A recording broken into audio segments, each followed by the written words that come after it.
Assalamualaikum warahmatullahi wabarakatuh. Ketemu lagi bersama saya Dr. Rahmanda Bayu di acara The Bayu Barokah Show. Kali ini episode ke-24.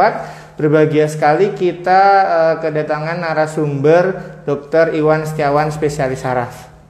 Terima kasih dokter sudah berkenan hadir di siang hari ini, Dok. Kita nanti akan berdiskusi dengan beliau kurang lebih tentang hal-hal yang berkaitan dengan keluhan-keluhan saraf, termasuk nyeri, kesemutan dan lain sebagainya. Nanti kita diskusikan. Terus kita sapa juga, Dok, untuk pemirsa yang sudah menyaksikan melalui live.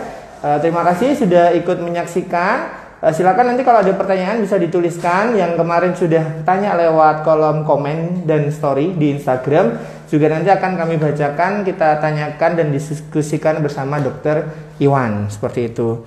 Mungkin langsung kita mulai saja ya, Dok ya. Oke, terima kasih Dokter Iwan. Jadi sesuai judul atau tema hari ini ya, Dok ya. Mungkin tentang keluhan-keluhan saraf yang banyak dikeluhkan pasien-pasien ke Dokter Iwan, utamanya mungkin tentang nyeri, Dok, karena saya merasa atau kami merasa banyak keluhan yang berkaitan dengan nyeri. Nah, mungkin untuk mengawali, Dok, mungkin Dokter Iwan bisa menjelaskan sebenarnya nyeri itu seperti apa, Dok? Ya, jadi nyeri memang biasanya menyebabkan seseorang itu datang ke rumah sakit ya, karena misalnya sakit gigi atau nyeri karena nyeri otot dan sebagainya. Jadi secara definisi nyeri itu adalah suatu pengalaman sensorik dan emosional yang sangat tidak menyenangkan ya, yang diakibatkan atau berhubungan dengan adanya suatu kerusakan jaringan yang aktual atau potensial, atau yang digambarkan oleh adanya kerusakan itu sendiri. Jadi di sini ada dua unsur yang pokok, itu adalah ada pengalaman sensorik dan emosional. Biasanya memang nyeri itu tiap-tiap orang berbeda-beda. Ada yang mungkin orang yang hanya mungkin tertusuk duri atau jarum aja, wah sampai merasakan nyeri yang sangat hebat sekali. Mungkin karena memang pengalaman nyeri bagi orang tersebut memang tidak ada. Barangkali mungkin dulu waktu masih kecil sangat dimanja sehingga sampai ditusuk ke jarum aja tidak pernah, ketusuk terpukul dan sebagainya sampai nggak pernah merasakan nyeri. Mungkin dengan adanya nyeri yang sedikit aja seperti ditusuk jarum aja dia udah sangat sakit yang sangat berat atau kesakitan sekali. Mungkin banyak di antara pasien-pasien kita yang mungkin takut disuntik dan sebagainya, itu mungkin karena pengalaman nyerinya itu yang kurang.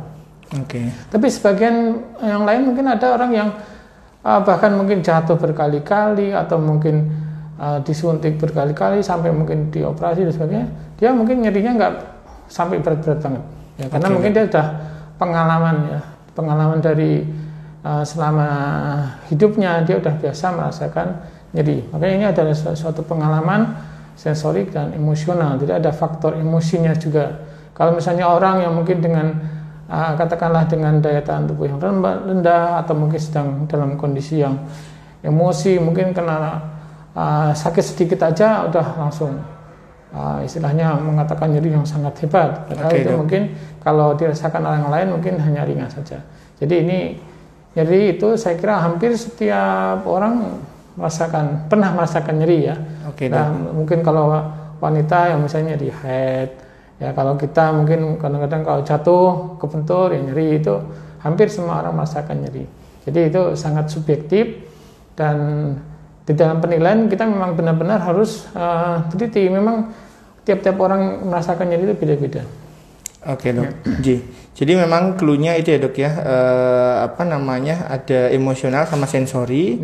Terus itu memang beda-beda gitu, Dok, tiap orang mengalaminya seperti apa. Tapi memang disampaikan bahwa itu menjadi banyak alasan atau sebagian alasan seseorang itu datang ke rumah sakit ya, Dok ya, atau pusat kesehatan karena memang nyeri. Nah, terus ini, Dok, mungkin kalau dalam kita kembali ke konteks saraf ya, Dok ya. Tadi kan bahwa sebenarnya nyeri itu macam-macam. Ada yang datang ke dokter apa, tapi dalam konteks saraf itu sebenarnya perbedaan keluhan-keluhan yang mungkin sering dirasakan orang, mulai dari mati rasa, kesemutan, terus sampai nyeri itu sendiri, itu sebenarnya bagaimana, Dok? Jadi gini, nyeri itu kan ada nyeri inflamasi atau nociceptor dan nyeri neuropatik. Ya, jadi neuropatik. Kalau nyeri yang nociceptor itu berarti memang ada proses di mana reseptor nyerinya itu terangsang, misalnya pada kondisi misalnya terkena luka bakar atau terkena api, terkena benda tajam, tidak ada proses inflamasi di situ, ada peradangan, dan di situ di dalam jaringan yang mengalami nyeri itu ada proses seperti misalnya perubahan warna, color, jadi ada pembengkakan, ada rasa panas, ada perubahan warna, itu ada tanda-tanda radang, itu proses inflamasi, dan itu banyak dijumpai kalau misalnya habis trauma gitu ya, sebagainya itu. Nah, untuk yang mengenai saraf itu ada yang namanya nyeri neuropatik itu. Jadi memang di nyeri neuropatik itu berarti di situ ada kelainan, kerusakan sarafnya.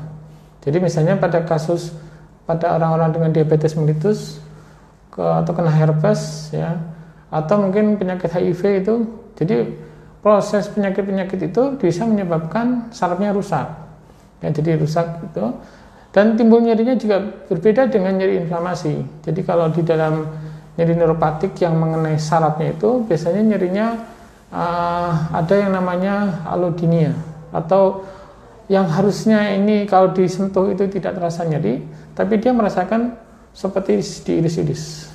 Jadi sensasi yang seharusnya dia tidak merasakan nyeri, atau rangsangan yang harusnya tidak menimbulkan nyeri, tapi dia merasakan sebagai nyeri yang hebat. Kemudian sifat nyerinya juga seperti ditusuk-tusuk, tajam, seperti ditusuk-tusuk, dan seperti kesetrum juga itu, panas, rasa seperti terbakar dan sebagainya. Jadi di situ itu memang ada suatu namanya kerusakan saraf. Dan biasanya kalau nyeri neuropatik ini rata-rata memang agak membandel gitu. Ya. Tapi juga ada kombinasi, jadi kombinasi antara nyeri inflamasi dengan nyeri neuropatik. Misalnya pada kasus-kasus orang dengan nyeri pinggang, misalnya pada HNP yang terjadi penjepitan saraf, sudah ada nyeri inflamasinya karena di situ ada suatu proses peradangan, tapi sarafnya menjepit itu, yang terjepit juga menimbulkan rangsangan nyeri. Ya.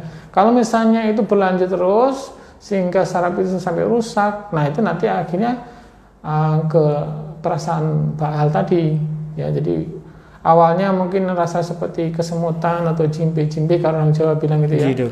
Terus geringgingan, kesemutan, rasa mulai ada rasa baal, akhirnya nanti bisa sampai mati rasa juga bisa.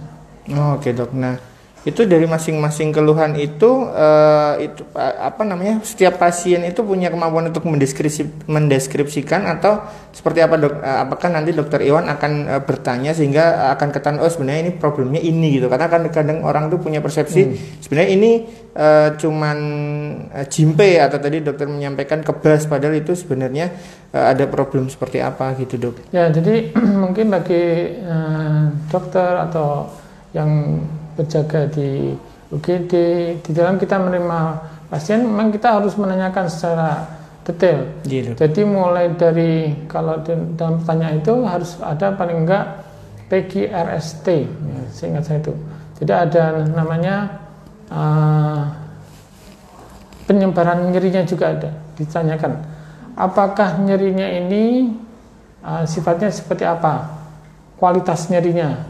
Jadi kalau misalnya seperti rasa terbakar atau berdenyut, atau misalnya seperti ditusuk-tusuk, seperti diiris-iris, nah itu nanti kita bisa membedakan. Kalau yang gampang itu yang dengan numeric pain scale, itu untuk yang kualitas, yang untuk kualitasnya, kualitasnya, derajatnya itu derajat ringan, sedang atau berat. Kemudian ada penyebaran apa tidak, menyebar. Kemudian apakah nyerinya itu hilang timbul atau terus menerus, nah itu juga mesti kita tanyakan. Jadi kalau untuk nyeri-nyeri inflamasi biasanya mudah kita kita deteksi dengan numeric pain scale, jadi 0 sampai 10 itu. Jadi derajat nyerinya itu. Tapi kalau untuk yang neuropatik biasanya karena sifatnya itu sangat subjektif, itu misalnya nyeri rasa terbakar kan memang nggak bisa dinilai ya. Jadi sisi kualitasnya itu memang harus kita tanyakan. Beberapa pertanyaan memang bisa mengarah ke ini nyeri neuropatik atau nyeri inflamasi. Kemudian lokasinya. Nah, lokasinya itu juga bisa menentukan apakah ini lokasinya memang di daerah tempat persarapan atau bukan. Ya, jadi sehingga kita bisa mengatakan bahwa oh ini mungkin inflamasi karena nyerinya seperti ini, lokasinya biasanya di tempat-tempat yang bukan di tempat yang lokasi saraf-saraf yang banyak dijumpai. Jadi kalau misalnya seperti ada orang yang merasa nyeri karena ada saraf yang terjepit di pergelangan tangan, nah di situ memang ada saraf besar yang lewat di situ, nervus medianus. Nah, kalau misalnya di situ ada yang terjepit, biasanya rasa awal nyerinya itu seperti kesemutan, rasa baal, rasa kesemutan, akhirnya nanti mungkin bisa mati rasa dan bisa jadi kelemahan juga. Oke dok, berarti memang penting ya dok pasien untuk bisa mendeskripsikan itu karena itu akan menentukan sebabnya atau misalnya lokasinya sehingga dokter nanti akan mengejar untuk bisa mendeskripsikan nyeri gitu ya dok ya. Oke, terus kalau sebenarnya keluhan mungkin paling sederhana dan sering dirasakan kayak misalnya kesemutan gitu dok. Nah itu memang itu sebenarnya sebuah keluhan yang menjadi pertanda problem saraf lebih lanjut atau sebenarnya itu ya karena misalnya posisi saja sebagainya gitu dok. Ya, jadi kesemutan memang dari sisi saraf bisa kita mengarah itu memang ada tanda awal dari gangguan di sarafnya. Ya, jadi kalau misalnya orang duduk lama misalnya, duduk lama kakinya ketindihan di situ kanal darah nggak lancar, nah itu otomatis nanti juga sarafnya akan kena. Jadi ya rasa kesemutan itu. Jadi rasa saraf terjepit itu juga kesemutan. Awalnya memang dari rasa kesemutan itu. Parestesi itu ya. Berarti emang bisa jadi tanda awal yang mana kalau terjadi sering-sering atau terus-terusan tanpa ada sebab yang jelas itu memang harus diperiksakan istilahnya seperti itu dok ya. Oke. Nah terus kalau ini dok sebenarnya kalau pada keluhan dengan taruhlah pasien datang dengan keluhan nyeri gitu dok. Nah itu cara membedakan ini problemnya di saraf atau sebenarnya ada problem yang lain itu seperti apa dok pendekatannya dok? Jadi sebenarnya untuk masalah nyeri ini memang tidak semata-mata memang bagian saraf saja. Dok. Dari beberapa disiplin ilmu seperti misalnya di anestesi, mungkin di ortopedi itu memang mereka juga ada bagian ilmu yang terkait dengan penanganan nyerinya juga.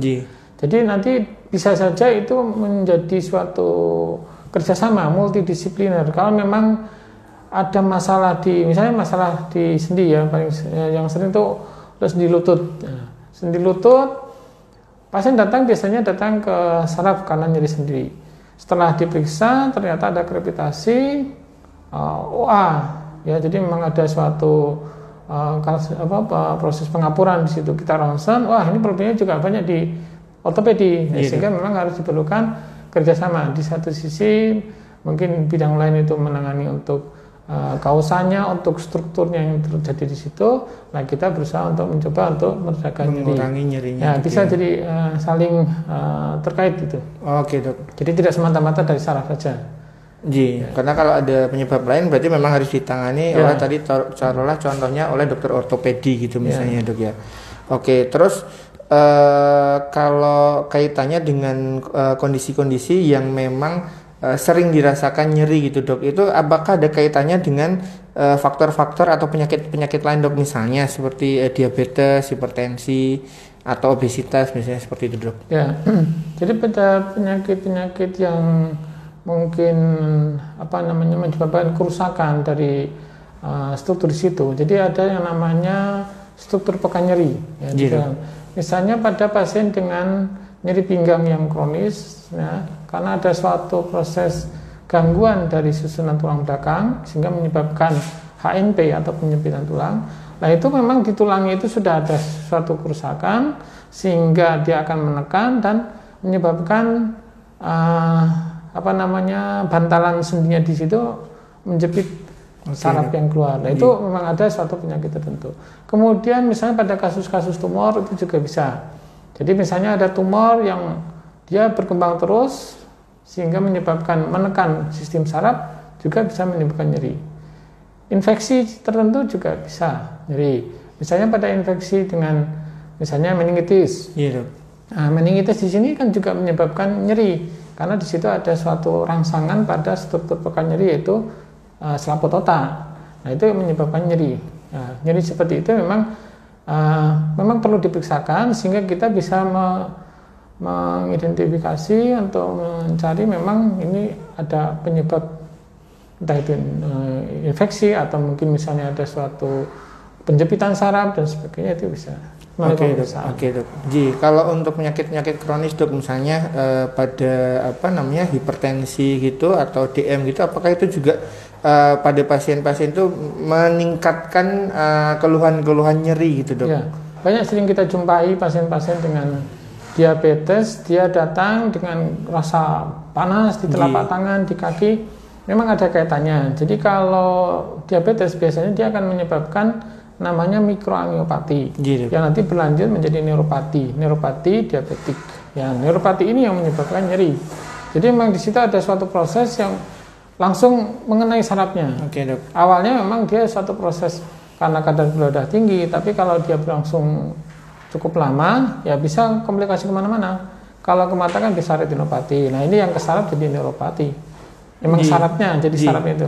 Nah nyerinya nyeri yang neuropatik pain tadi. Oke, dok. Ya neuropatik. Jadi mungkin rasa seperti panas, terbakar, atau misalnya seperti kena air panas, atau seperti rasa ditusuk-tusuk. Ya. Berarti memang harus komprehensif ya dok ya. Maksudnya bahwa tadi dokter Iwan menyampaikan ada penyakit-penyakit yang mendasari, selain dikurangi keluhan nyerinya, memang penyebab penyakitnya harus ditangani juga ya dok ya. Termasuk pada pasien DM misalnya seperti itu. Oke dok, kalau untuk pasien yang rata-rata memang datang ke dokter atau dokter spesialis saraf dengan keluhan nyeri, itu memang kapan mereka itu memang butuh diberikan obat nyeri gitu loh dok? Maksudnya kan kadang itu masalah persepsi saja, sebenarnya tidak butuh diberi obat nyeri seperti itu. Ya, jadi sebenarnya kalau nyeri itu atau peradangan itu ada suatu proses normal sebagai tanda adanya kerusakan, sehingga orang akan datang untuk berobat dan menyebabkan kerusakan itu akan bisa dicegah. Jadi sebenarnya ada suatu tanda yang fisiologis. Begitu hebatnya Allah menciptakan rasa nyeri. Kalau tidak ada rasa nyeri, mungkin semua orang akan gampang punah. Tapi dengan adanya rasa nyeri ini, sehingga orang datang berobat untuk mengatasi, dicari ternyata kerusakan ini, sehingga bisa diatasi. Nah cuma masalahnya sekarang nyeri yang sangat mengganggu. Kadang-kadang nyeri itu bisa menyebabkan jadi kualitas hidup seseorang berkurang. Ya mau melakukan apa saja susah.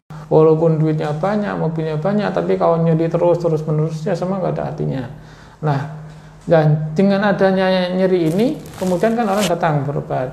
Kemudian kita lacak penyebabnya apa, kemudian kita atasi, kita beri obat.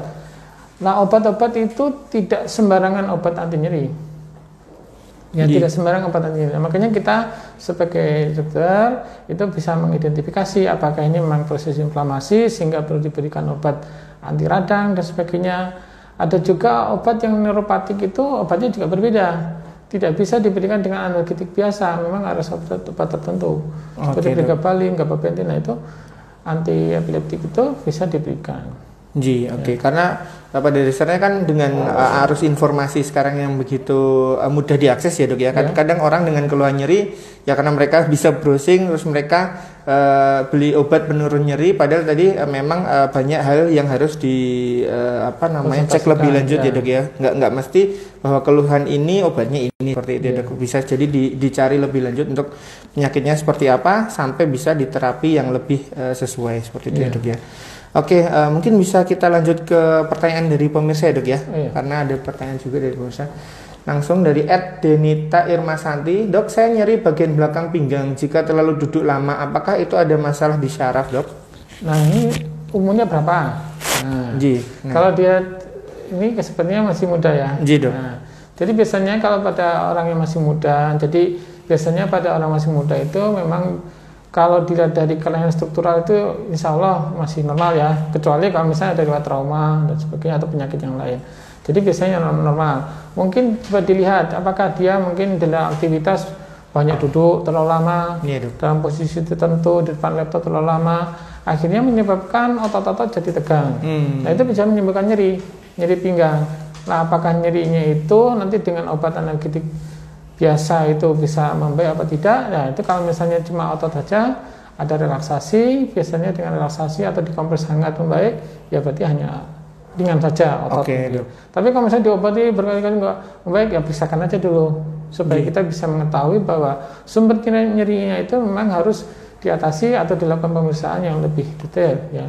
Oke, Dok. Nah untuk keluhan itu berarti bisa jadi hanya bukan ini ya, tapi maksudnya karena ototnya aja, Dok. Ya? Belum tentu karena sarafnya, karena kebiasaan. Posisi yang terlalu posisi tertentu yang terlalu lama gitu. Oke. Lanjut. Dari Citra Puspita, kalau sering kesemutan kenapa ya, Dok? Nah ini mungkin. Jadi kalau kesemutan perlu dicek gimana, apakah ada riwayat gula apa tidak. Gula, kolesterol. Jadi sesuatu yang menyebabkan gangguan aliran darah yang menuju ke saraf-saraf tepi itu memang harus dilacak.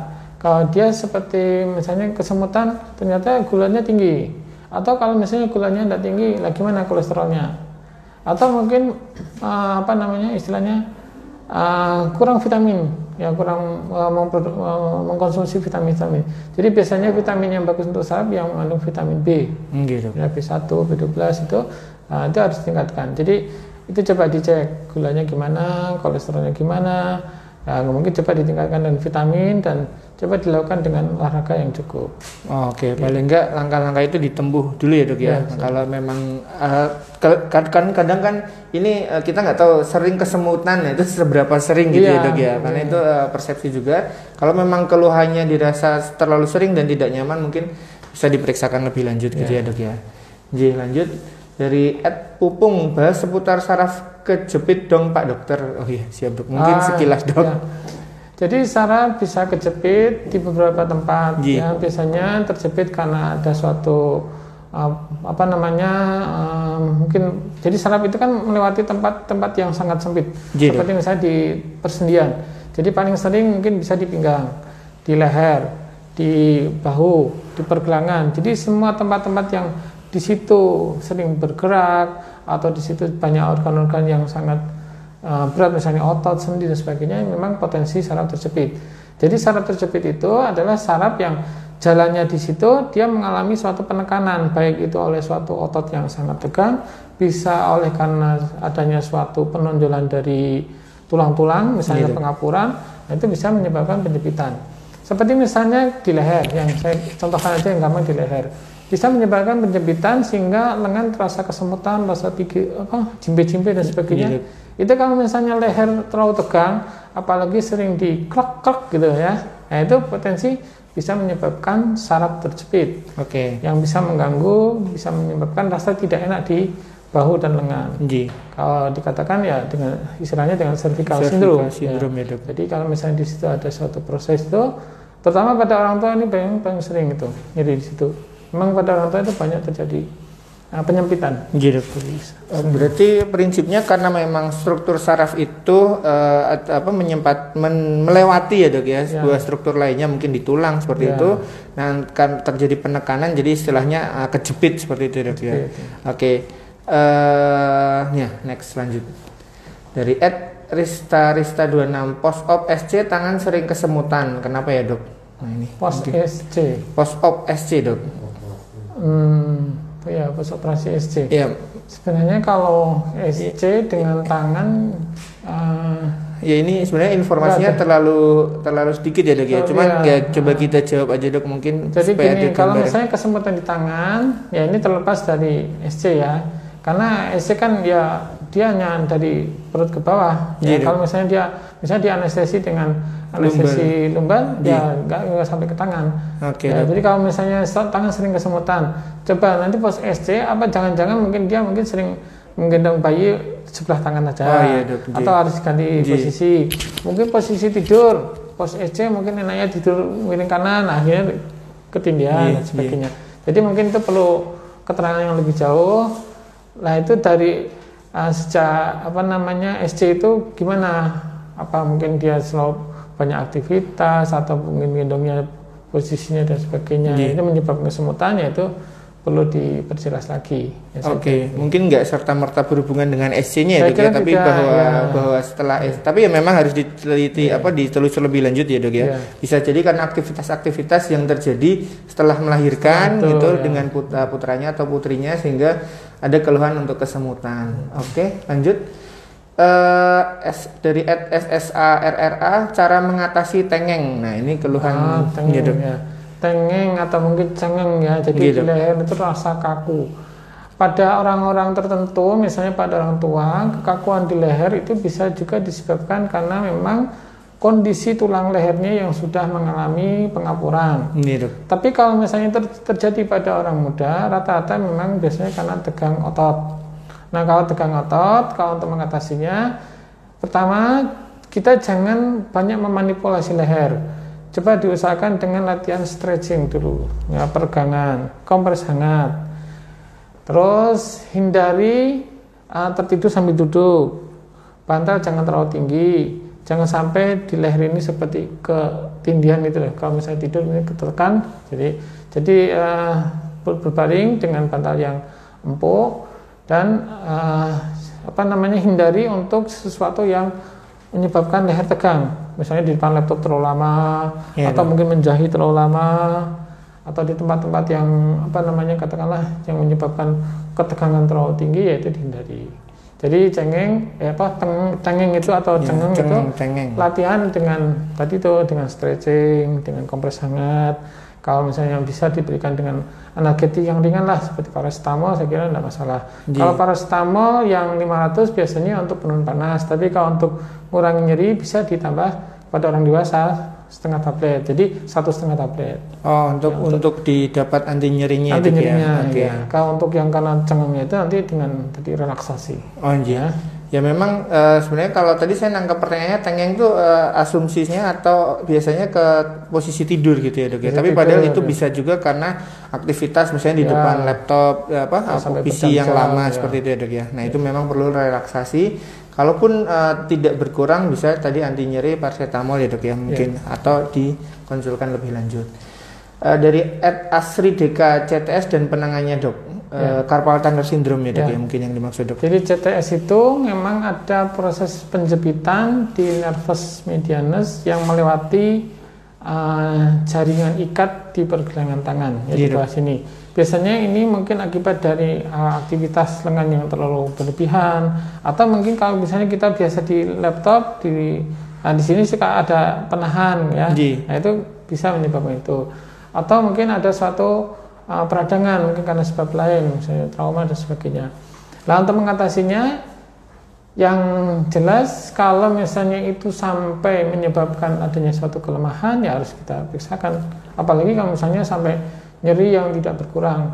Tapi kalau misalnya itu baru ringan saja, seperti misalnya kesemutan ringan, ya coba dikompres hangat, diistirahatkan pergelangan tangan supaya untuk tidak banyak gerak dulu. Ya kompres hangat, sehari 2 kali 3 kali. Ya kalau misalnya belum membaik ya diperiksakan. Sebab ada penanganan kalau misalnya itu memang belum bisa membaik nanti disuntik. Kalau misalnya disuntik belum membaik lagi nanti dokter bisa mungkin dokter ortopedi atau dokter bedah saraf dioperasi. Kan penekanannya terlalu berat. Jadi supaya ada gambaran aja, memang pada itu memang nyeri itu derajatnya beda-beda ya dok ya. Ada yang memang masih ringan mungkin bisa tadi dikompres, kalaupun dikonsulkan mungkin diobati anti nyeri juga tidak berkurang bisa disuntik ya dok ya. Tapi itu kompetensinya mungkin dokter Sarah. Oke, lanjut dari Ed Diham, pasca SD 2 bulan yang lalu perut bagian bawah pusar seperti mati rasa, solusinya bagaimana ya dok? Setelah 2 bulan. Jadi kalau perut bagian bawah mati rasa, apakah mati rasanya itu juga dirasakan sampai ke kaki? Bagaimana kekuatannya itu juga mungkin perlu diperiksa juga. Kalau cuma mati rasa di satu tempat, bisa jadi itu memang proses ada saraf tepi yang keluar dari tulang belakang yang mungkin ada suatu penekanan. Biasanya gitu ada proses penekanan di tulang belakangnya itu. Bisa juga menyebabkan. Nah waktu proses SC itu barangkali mungkin posisinya menyebabkan kurang baik untuk tulang belakang. Atau misalnya selama hamil mungkin bayinya cukup besar sehingga penekanan di tulang belakang cukup berat, sehingga dirasakan setelah operasi. Kalau misalnya ada mati rasa di situ, ya coba mungkin dicek dulu aja, diperiksakan dulu apakah ini memang masih bisa diatasi atau mungkin harus perlu pemeriksaan yang lebih lanjut, misalnya MRI dan sebagainya. Oke dok, jadi memang itu infonya karena ini kan lewat pertanyaan ya dok ya, infonya terlalu minim ya dok ya, mungkin lebih lanjutnya secara sekilas tadi dibahas oleh dokter Iwan, tapi kalau memang keluhan itu berlanjut bisa dikonsultasikan lebih lanjut ya dok ya. Oke, dari Lais Handayani, solusi apa ya dok nyeri gigi karena bolong? Nah, ya mungkin ini lebih pas ke dokter gigi, tapi nggak apa-apa dok, monggo kalau mau dijawab. Ya ini kalau dari nyerinya, kalau untuk mengurangi nyerinya ya dengan obat anti nyeri, Algin atau paracetamol. Tapi mestinya kalau sudah tahu gigi bolong, ya memang itu sumber sakitnya. Karena di situ memang ada persarapan. Kalau gigi bolong, nah setelah bolong nanti dia menyentuh ujung saraf di situ. Nah itu yang menyebabkan nyeri. Ya solusinya dia diatasi supaya itu bolongnya bisa ditambal ya ke dokter gigi. Oke dok. Karena kalaupun nanti diobati anti nyeri bisa berulang karena sebabnya belum ditangani ya dok ya. Oke. Nah, mungkin lebih bijak ke langsung konsultasi atau langsung ditangani oleh dokter gigi juga. Lanjut dari Zulfa Aminah, dok mau tanya bahaya apa jika seseorang sering migrain dan jika sakit migrain apa boleh langsung minum anti nyeri? Oke dok. Ya, jadi migrain biasanya itu derajat sedang sampai berat dan kalau sifat nyerinya itu berdenyut. Terus dia karena sakitnya bisa sampai mengganggu aktivitas. Nah, sebenarnya migrain itu termasuk nyeri kepala yang primer. Jadi memang tidak ada gangguan di strukturnya. Dari struktur otaknya tuh bagus, jadi nggak ada kelainan. Jadi memang di situ ada namanya faktor pencetus. Nah, kira-kira migrainnya ini dicetuskan oleh apa? Misalnya dia habis saat head, atau misalnya habis makan coklat, habis makanan yang mengandung mentega, makan telur dan sebagainya. Nah, kira-kira ada nggak seperti itu? Pencetusnya harus dihindari. Kalau misalnya memang tidak ada pencetusnya, kok nyerinya berulang. Kalau misalnya migrain itu dirasakan kok tambah lama tambah berat, apalagi mungkin disertai dengan gangguan saraf yang lain, misalnya kok penglihatannya jadi kabur ya, jadi double, atau misalnya bicaranya kok jadi susah, itu mungkin perlu di CT scan. Karena memang ada yang nanti sama dengan migrain itu, yang keluhannya hampir sama, misalnya pada perdarahan otak atau misalnya pada tumor, itu juga harus. Jadi migrain biasanya ya dilihat dulu faktor pencetusnya.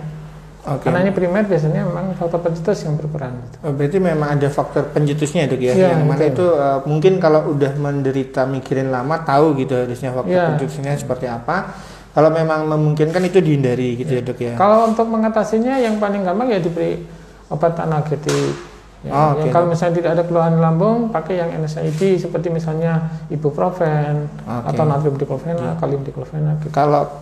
Kalau kaitannya dengan nyeri kepala dok, ini nyambung sedikit. Penting nggak untuk mengetahui itu karena migrain atau karena nyeri kepala yang lain? Karena kita ketahui memang nyeri kepala kan nggak cuma migrain dok. Nah, jadi kalau migrain itu biasanya sifat nyerinya itu berdenyut, terutama separuh, tapi bisa juga mengenai semua. Diperberat dengan aktivitas ringan. Jadi kan misalnya baru jalan sebentar udah langsung cungut itu. Terus biasanya kan bisa dijumpai adanya mual muntah. Kalau kita dengan cahaya itu silau atau dengan suara yang agak berisik sedikit nggak kuat, semakin nyeri gitu dok. Semakin nyeri tambah nyeri. Jadi ada yang namanya fotofobi, fonofobi, nah itu biasanya memperberat, mual muntah dan sebagainya. Nah itu biasanya memang ke arah migrain. Dok. Nah ini nyeri kepala juga harus kita bedakan dengan namanya pusing ya, vertigo. Karena vertigo dengan nyeri kepala beda. Jadi pusing itu mesti berputar. Gitu. Dok. Ya, jadi kalau migrain itu berdenyut. Nah ini dibedakan dengan nyeri yang kepala yang lain seperti pada tension TBD itu nyerinya nggak berdenyut, tapi nyerinya seperti kepalanya seperti ditekan. Seperti dikompres atau seperti diikat yang kuat. Nah, itu. Jadi penting ya dok untuk bisa mendeskripsikan karena pendekatan terapinya berbeda atau seperti apa dok? Ya, jadi memang beda, obatnya juga nanti beda karena dari faktor-faktor yang terkait itu juga nanti bisa kita memberikan edukasi, memberikan terapi itu bisa. Karena takutnya asal sakit kepala bilangnya migrain gitu. Memang harus bisa. Nanti kalau konsultasi lebih lanjut akan di-clearkan ini kira-kira memang karena migrain atau seperti apa ya dok ya? Migrain, TTH atau Oke dok. Lanjut dari Arin Syarif, tanya dok, saya nyeri di pergelangan tangan bekas infus 3 bulan yang lalu SC. Nah, ini karena mungkin kan pemirsanya banyak pasien OB/GYN dok, jadi post SC yang tadi nyeri di sini ini karena di posisi infusnya gitu dok. Ya. Jadi biasanya nyeri karena suatu bekas tusukan yang baik itu post SC atau yang apa saja mungkin dirawat di sini yang bekas tusuk. Memang bisa aja karena tusukan itu kan bisa menyebabkan perlukaan di dalam, bisa menimbulkan reaksi inflamasi, ya peradangan di situ. Ya nanti kalau misalnya nyeri ya tetap diberi obat atau yang di lokal yang diberikan analgetiknya bisa nanti diberikan ya minum obat mestinya. Oke. Dulu. Saya kira itu mungkin hanya karena proses waktu infus jarum masuk, nah itu ada timbul rasa nyeri. Oke. Sehingga mungkin tidak usah khawatir gitu ya dok ya. Maksudnya cukup dengan anti nyeri aja. Kalau memang berlanjut bisa konsultasi lebih lanjut. Bisa aja mungkin dia berlangsung lama atau mungkin sebentar diatasi sudah baik. Oke dok.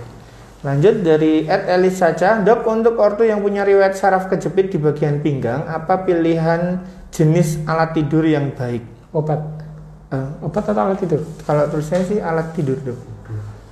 Oh, alat tidur yang baik. Jadi orang tua dengan saraf terjepit ini biasanya HNP ya. Jadi kalau misalnya dia memang tidak ada riwayat trauma, biasanya itu memang ada suatu proses pengapuran di tulang belakangnya. Nah, kalau pada orang yang dengan keluhan nyeri pinggang karena HNP ini, nah sekarang bapak tersebut gimana enaknya tidur pertama.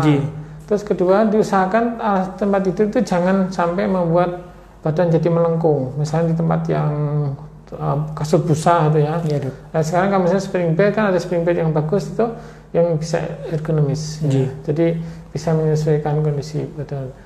Atau yang agak setengah keras gitu.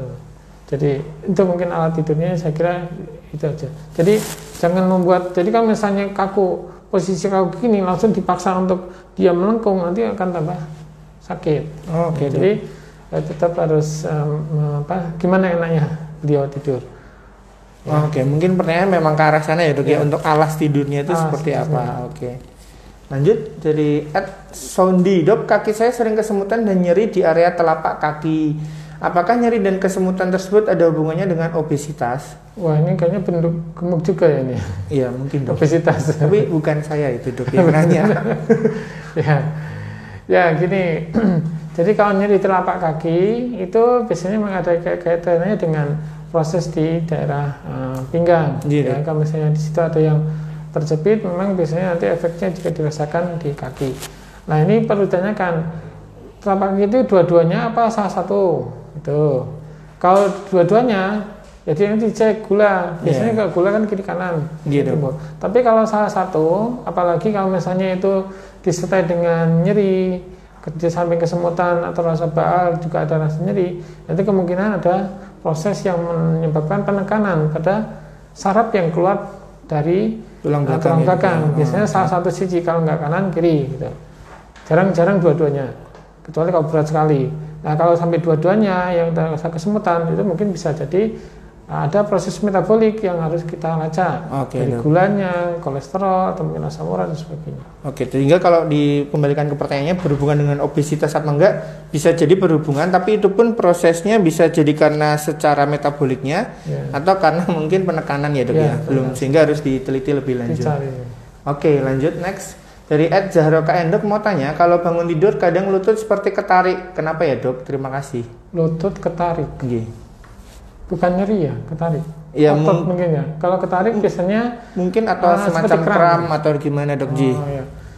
Jadi gini, kalau misalnya otot kram biasanya itu kan karena akibat dari mungkin aliran darah yang kurang lancar, terus di situ jadi terjadi penimbunan asam laktat yang berlebihan karena proses aktivitas. Jadi ototnya bekerja, tapi aliran darah yang ke situ tidak lancar, sehingga untuk memulihkan otot jadi kembali normal itu memang terganggu, sehingga jadi otot kram. Biasanya terjadi pada waktu orang tidur, entah itu mau tidur pada tengah malam sedang tidur atau bangun tidur. Nah itu ketarikannya itu bisa jadi mungkin otot, ya, karena namanya tadi kan ketarik ya, ketarikan jadi seperti ini digerakkan tapi kok seperti yang ada yang nahan, itu bisa jadi mungkin otot.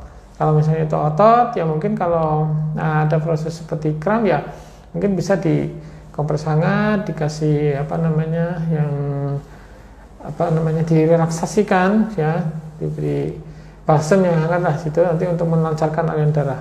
Jadi intinya kalau aliran darah tidak lancar, sedangkan otot mungkin habis terpakai selama sehari, aktivitas aktivitas nanti juga metabolisme di dalam otot itu juga akan terganggu sehingga kurang baik. Oke, berarti kalau dalam hal ini dok, misalnya nyeri itu bisa jadi memang di ototnya itu, bukan cuma di sarafnya itu ya. Oke. Itu memang pendekatannya berbeda ya dok ya. Oke, kalau nanti kalau ada pertanyaan lagi, ini dok, karena waktunya mungkin masih ada, pengalaman pribadi sih dok, cuma siapa tahu pemirsa juga pernah mengalami ini dok. Jadi dari daerah paha ke bawah ini nyeri, tapi terlokalisir di sini aja. Bahkan mungkin cuma satu. Seingat saya ya, ini keluhan udah agak lama. Alhamdulillah semakin ke sini sih udah nggak pernah gitu dok. Cuma nyerinya memang di paha bagian luar yang itu kayak mati rasa sih dok. Kesemutan tapi cenderung nyeri gitu. Tiba-tiba saya ingatnya waktu itu, seingat saya sering saya dapat keluhan tuh sama sih dok, bangun tidur gitu. Nah ya waktu itu karena kami juga cari-cari sih mungkin apakah itu ada hubungannya dengan nyeri isialgia atau seperti apa dok? Ya. Jadi kalau nyeri di daerah pinggang itu bisa mungkin dari otot, bisa dari saraf, bisa juga dari persendian. Kalau misalnya dirasakan di bagian luar dari pantat belakang ini ke mungkin bisa ada kaitannya dengan di daerah pinggang. Jadi ada kaitannya persarapan di situ. Tapi kalau nyerinya itu di bagian pantat, itu bisa ada suatu penekanan saraf di situ yang namanya piriformis syndrome. Jadi kalau misalnya orang yang mungkin terlalu lama duduk atau mungkin terlalu lama berdiri, kan di situ ada otot yang besar di bagian luarnya dan di dalamnya itu ada saraf. Pada beberapa orang bisa aja sarafnya itu masuk ke dalam ototnya itu atau ada berada di bawahnya, sehingga pada otot yang tegang dia bisa menekan saraf itu. Jadi gejalanya juga hampir sama dengan HNP tadi, saraf terjepit, cuma ini terjepit oleh otot. Kayak gitu kalau dirasakan di bagian di pantatnya di belakang. Kalau yang di samping itu mungkin bisa aja kaitannya dengan ini jalurnya dari pinggang itu. Cuman mungkin di pinggangnya tidak terlalu berat, tapi efeknya dirasakan di sini. Siap dok, terima kasih. Oh ternyata ada tambahan satu pertanyaan lagi dok. Dari @endah2303, saraf kejepit di pinggang apa bisa pengaruh di kaki? Soalnya di lutut rasanya ada agak nyeri dan apa efek nantinya? Ya, dok. Bisa. Kalau saraf terjepit di pinggang memang ada kaitannya. Karena jalur saraf itu yang besar itu nervus sciaticus itu memang keluar dari tulang belakang ini. Di vertebra 45, 23, 45 itu memang nanti cabangnya menuju ke persarapan besar di kaki. Dan itu cabang-cabangnya juga bisa ke samping-samping itu. Kalau misalnya ada masalah di pinggang, memang nanti efeknya juga ke kaki. Tapi ada juga yang memang dirasakan hanya mungkin di kaki lutut bagian bawah atau bagian bawah. Nah, itu tergantung dari lokasinya tadi. Kalau lokasinya memang hanya mengenai ujung di bagian kaki ya bagian bawah ya bawah, mungkin bagian atas ya atas, tapi sumbernya tetap itu sama. Bisa jadi memang ada tulangnya yang menekan, atau memang di situ ada struktur yang istilahnya, misalnya otot ya, di situ kan ada juga otot, ada tendo, ada otot, ada tulang. Kalau misalnya ototnya tegang, ya bisa juga menekan saraf itu ya. Jadi makanya kalau pada orang-orang dengan nyeri pinggang, itu kalau memang dia potensi ke arah penjepitan saraf karena HNP, ya berarti karena terjepit oleh tulangnya atau terjepit oleh bantalan sendinya di situ, diskusnya itu. Tapi kalau misalnya ototnya ikut tegang, dia akan memperberat jadinya itu. Dok. Tapi sebenarnya istilah saraf kejepit itu sendiri memang hanya terjadi di tulang belakang yaitu HNP itu, atau sebenarnya di semua tempat bisa. Dok. Di bahu bisa, di leher seperti tadi saya bilang juga bisa, yang ini di perlengan, di pergelangan kaki juga bisa. Berarti memang sebenarnya luas ya dok ya. Bahkan ada juga yang nyeri kepala, karena saraf terjepit di sini. Karena di leher itu juga ada persarapan yang keluar dari tulang leher yang menuju ke atas.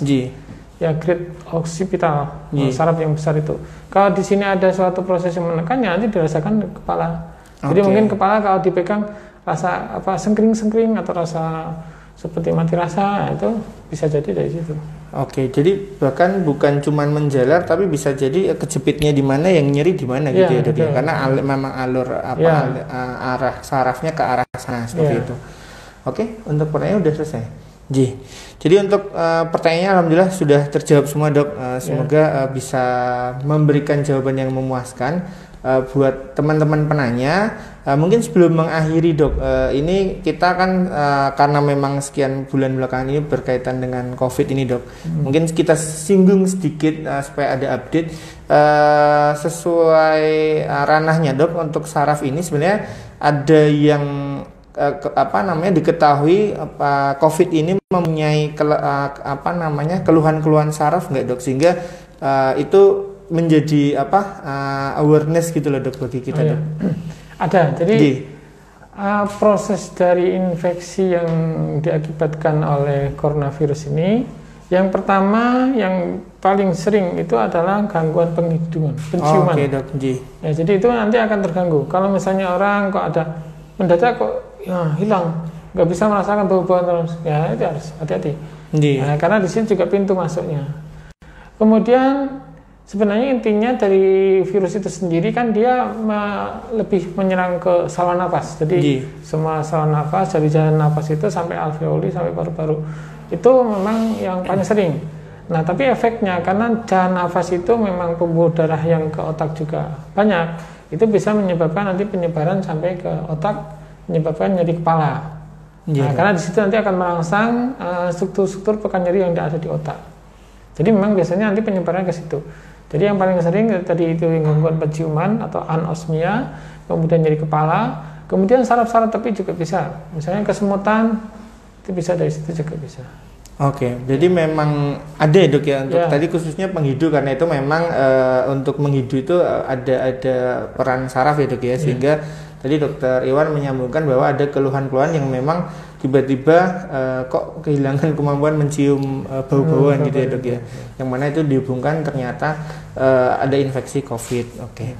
Mungkin kalau dari Dokter Iwan ada tambahan nggak, Dok, untuk kaitannya tadi mungkin tema besarnya nyeri, terus tadi dihubungkan dengan COVID? Ya, saya mungkin hanya sedikit mengulang dan menggarisbawahi. Dok. Jadi memang biasanya keluhan nyeri, kalau dulu mungkin nyeri belum masuk dalam tanda vital ya. Sekarang nyeri itu harus masuk dalam tanda vital dan ada penilaiannya atau asesmennya, sehingga pasien-pasien yang masuk ke dalam rumah sakit atau dalam melakukan suatu rawat inap itu harus diatasi rasa nyerinya. Karena itu juga akan mempengaruhi sistem yang lainnya, termasuk daya tahan tubuh, faktor psikologisnya itu juga akan terpengaruh, sehingga namanya nyeri itu memang harus diatasi. Sebenarnya walaupun nyeri itu sebenarnya suatu indikator bahwa itu adalah suatu tanda bahwa ada tanda bahaya yang bisa membantu kita untuk segera berobat, tapi juga tetap itu harus ditangani, diatasi, dikurangilah nyerinya. Ya, apalagi sampai mengganggu aktivitas, sampai tidak tenang, tidak bisa tidur dan sebagainya karena nyerinya, itu harus kita kurangi. Memang ada nyeri-nyeri tertentu yang membandel. Jadi diobati macam-macam kok nggak berkurang. Kalau saya melihat misalnya ada perubahan, itu udah alhamdulillah. Jadi udah berkurang. Kalau misalnya derajatnya 10, jadi turun jadi 9, jadi 7, jadi 5. Tapi untuk kurang dari itu kayaknya susah. Sehingga kita sering harus memberi suatu motivasi ke pasien bagaimana bisa menikmati nyeri atau hidup dengan nyeri. Ya, dengan itu nyeri. Sehingga dia merasa bahwa pengalaman emosional tadi, yang itu nyeri itu bukan sesuatu yang tadinya tidak menyenangkan menjadi yang tidak mengganggu lah. Dok. Berarti memang nyeri tadi disampaikan Dokter Iwan semakin kesini itu dalam konteks kesehatan memang sebagai salah satu tanda vital ya, Dok ya. Khususnya kalau misalnya berobat dirawat, itu memang kalau ada keluhan nyeri harus tertangani ya, Dok ya. Tapi pada beberapa kasus kalau pasien datang dengan nyeri, yaitu memang selama masih bisa ditangani, kalau enggak bahkan tadi pada beberapa kasus yang mungkin ekstrim, minimal bisa dikurangi saja, itu sudah alhamdulillah gitu ya, Dok ya, karena case-nya mungkin berbeda seperti itu. Oke, terima kasih banyak dok untuk diskusi hari ini. Sudah sekitar 50 menit ya mas ya kira-kira. Alhamdulillah. Pertanyaan juga sudah terjawab semua dok. Mungkin kesempatan yang lain juga, ini tadi kan khususnya tentang nyeri dengan dokter Iwan. Kedepannya mungkin kita bisa diskusi lagi dok dengan materi-materi yang lain. Oke. Insya Allah. Insya Allah, amin. Jadi kita sampaikan juga terima kasih pada teman-teman yang sudah menyaksikan live via Instagram. Yang sudah tanya tadi, alhamdulillah banyak sekali yang nanya lewat kolom komen atau story juga. Semoga sudah terjawab dengan baik, karena tadi memang informasi kan kadang karena tanyanya cuma satu kalimat, informasinya kurang detail ya dok ya. Sementara kalau dokter atau ini dokter Iwan kan kalau untuk keluhan harus detail sebenarnya dok. Tapi semoga bisa terjawab atau paling enggak rasa penasarannya bisa terobati. Selebihnya kalau ada keluhan-keluhan lebih lanjut yang memang itu mengganggu, tidak berkurang, nah itu bisa ditanyakan konsultasi lebih lanjut dengan dokter Iwan di Rumah Sakit Umi Barokah. Oke, mungkin sekian dokter. Kami ucapkan terima kasih banyak sudah berkenan hadir. Insya Allah nanti di kesempatan lain kita diskusi lagi dengan dokter Iwan. Insya Allah. Oke.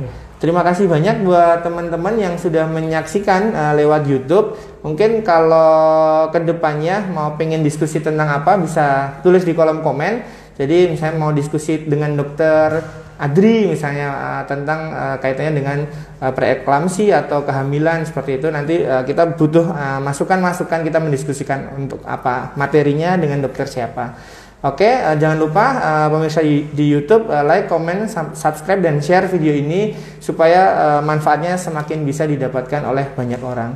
Saya akhiri untuk pertemuan hari ini The Bayu Barokah Show episode ke-24. Terima kasih. Wassalamualaikum warahmatullahi wabarakatuh.